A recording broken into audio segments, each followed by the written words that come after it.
On it out of it? I think so. We did live kicking, so a lot of times you do that, and you never really complete the play. We did it with some of our younger guys, and won't do a lot of that because early in the season, you have some critical errors and mishaps, and sometimes it's the thing you see, but a guy really just doesn't cover a lane, and you get creased on a big return, or a guy goes the wrong way, and you get a punt block because you're just out of whack. So you practice all those deals, but you go from drill work, and so not only scrimmage, we tried to scrimmage kicking, where we did every kicking situation, full go, several reps. Our field goal unit, those guys kicked. We missed one kick, and it was from 57, and it was plenty long enough. So we kicked it well, we punted it well. In the O&D deal, I think early the defense really played well, but I kind of, when there was a turnover, I said, okay, the other team's here. So now the offense didn't have to go 80 yards. So all of a sudden there were some short fields, and that happens during a game. And then the defense really started pretty well. I think controlled things. Offense a little bit out of rhythm. Defense was playing pretty solid and salty. And when some of the kicking situations happened, all of a sudden maybe the short fields, then the offense got a score or two and got, quote, their momentum. So it was pretty good. With the referees here, we had a full crew of 8, and now we got 8 guys, so there's an extra ref up here, and he's spotting the ball, and he's running out of the way, and you got to feel that because we do some of our no-huddle, so that's always good to work on. We did several, as we went through it, just not plays and not kicking, but then we did some, because we had clock today, so we were 25-second clock going all the time for your delays and substitutions and all those issues. But we did a minute and 50 in the first half. And the one group went 3 plays and had to punt. Okay, now we had to go play defense. Or if it was our defense, hey, great, you got the ball first, maybe we could go score. And it was the first half, so you don't have to score. You don't want to go. I don't know if you guys remember, but seemed like to me my first year here, there were many games, 3, 4, where in the last 2.5 minutes and a half, we didn't manage the clock well, and all of a sudden we're down 7 or 10. It was 14 or 17. And you felt like, wow, what happened? 14 went to 21. What happened to Iowa in particular? Remember that one? We incomplete pass, ran out of bounds, incomplete pass, 10 seconds on the clock it seemed like, and then they scored. And you felt really almost demoralized. So we tried to do some of those situations. We did 30 seconds and no timeouts, and the ball's on the 30-yard line. So if you have to go the hurry field goal. We did 9 seconds. Don't get it. We actually went 9 seconds and had the defense blitz, and the quarterback took a sack. And that meant we went into the locker room with no points. So we did as many, not playing a game, but tried to shock them into some game situations. What's up, Barks? How you doing? Good seeing you. So drive safe. So we did as many of those as we could to try to learn and grow from. And then tomorrow will be a great learning situation, light work tomorrow. We're going to give our guys Monday off because our routine is we would play a game, we would clean it up tomorrow, Monday's off. So we're kind of getting into that routine. A lot of times in 2 days, you might give them Sunday off. But in our world, we play the game and we come in on Sundays and get a workout and get our bodies kind of moving the right way and get the soreness out, stretch and cold tub and all that stuff, and we correct mistakes, and then Monday's an off day. So Monday's going to be a relaxed day, and we'll do some school prep time, getting the kids academically set, which starts the following week.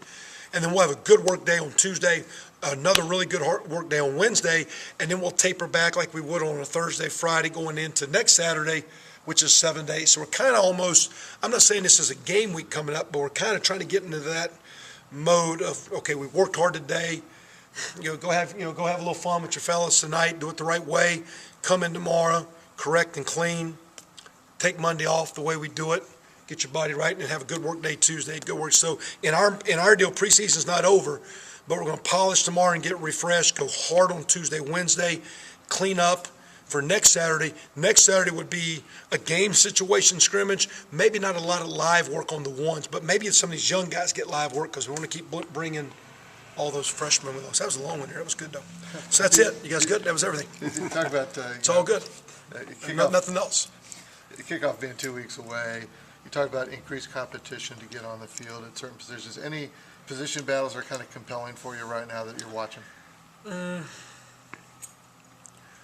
don't know if anything's compelling as much as I think the way the game's evolving, with so much spread, no huddle stuff, that you need more than one guy at a position. So, I think I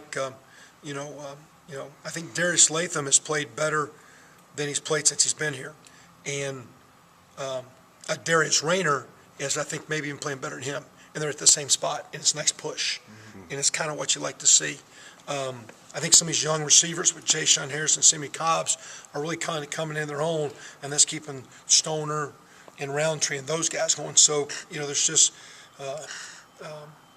and not that we got our team on edge, it's just you got some guys you can play with. You want to keep bringing the young guys along.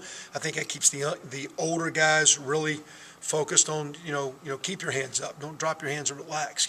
Stay ready to fight and keep taking care of your body and keep having the right mental approach to practice and meetings and keep working hard to be at your best. So I don't think we're the deepest team that ever played, and we're far away from saying, hey, we got the most talented team each and every day or week and all at every position. We could always be better, but we're so much better than we were, and we just got guys that I'd use the word, they banter. They're competing with each other, and I kind of like that. So we got 7, 8 linemen that can play. I'd like to see the running back position actually pick it up, and with Tevin back there, but I'd like to see D'Angelo and Redding and some of those guys push those guys a little bit more to kind of keep Tevin going, because even though he's a good guy and you want him to be the featured back, I don't know who wrote this. Somebody wrote an article. He had 170 carries last year. We didn't play 3 games, so you put those 3 games in there, and it's 210, 15 carries. That's not too bad, and so he'll get more, but I don't know if he's a 400 carry back, really, because of our tempo. So I just think we have better bodies, and we've worked really hard with the young players trying to get them in the mix. T. Gray Scales, Gooch, so that Marcus Oliver and all those guys. T.J. Simmons was sharp today. Cooper. It's not sitting here where it's just perfect. But man, it's just so much more fun to go out there and practice, because there's the 2s against the 2s are really good. And the two defense is doing better than the 2 offense a lot of times, and I don't think it's because the skill drop off. I think the 2 defense is just now better, because a lot of the 2 defenses are actually kind of 1s, and they're playing with the first team, and that's kind of just to me it's pleasing. Of course, you mentioned earlier that you thought you were too deep at the front 7 spot in a way that you hadn't been before, where just basically all those guys could go in there and at least hold their own. Physically. Now, it's the learning and the confidence, too. You get out there. It's one thing, every day in practice, you see a guy every day. Like I'm trying to tell the guys, some of the better players in the Big Ten are on this team. Right. So, if you can cover that guy and, you can rush against this guy, there's other good players on that team, but this guy doesn't take a back seat to that guy. But sometimes it's getting that game confidence, so they take, when you see a guy every day and he just becomes your friend and you're comfortable, hey, let's go fight. Well, now take that into the game. Don't make the game bigger than it is. And with young guys, there's going to be a little bit of that deal. Those guys learning how to play games. And hopefully they'll do it in a way that we don't have negatives, because we're going to have those guys early playing for us. You alluded to it a little bit. Your system kind of requires depth at the wide receiver. Are you, more content with where that position is than you were at the start of camp? No, it's got to get better. I just think in general, across the board, if we're many things, but content would not be a good word I'd use to describe us. Although not negative or frustrated or concerned. It's just you're 2 weeks away. You've got 15, 16, 17 practices under your belt. You're coming. You want to keep coming. You want to start well, but you also want. We're kind of looking for the long haul. We're talking to the guys right now about eating well tonight, resting well tonight, taking care of their bodies tonight, not for tomorrow's practice, but for week 9, 10, 11. So you don't wear out, how to sleep properly and get the right amount of rest, get off your feet. So, a lot of things we're doing is really for the long haul of the season, because, it sets up here with Indiana State, then open, then 6 really challenging games with 3 non-league and 3 conference games, then another open date. So the way that our schedule sets up, to me, and I don't think it's a negative, but it's long. And I think we need competition and those guys flowing. But we got a lot of work to do at quarterback, receiver, offense. We got a lot of work to do on defense, but we're still better than we were.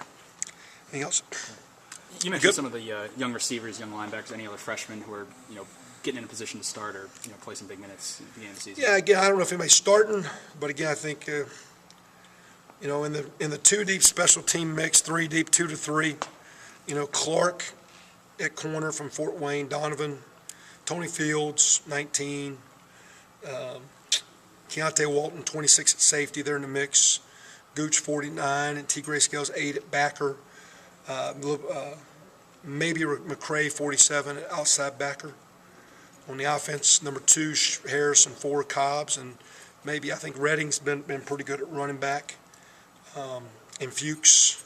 And then Diamont, Boudreaux's done well, but Diamant's got a little craftiness, and sometimes in the drill work, is not as clean, looks like a freshman. When he gets out there running around, he's just got one of those little knacks. He's small and he's young, and he'll make some knucklehead plays, but he's got a nice little savvy and feel, and when he gets out there running around, he's got a nice little feel for him. So it's a good freshman class.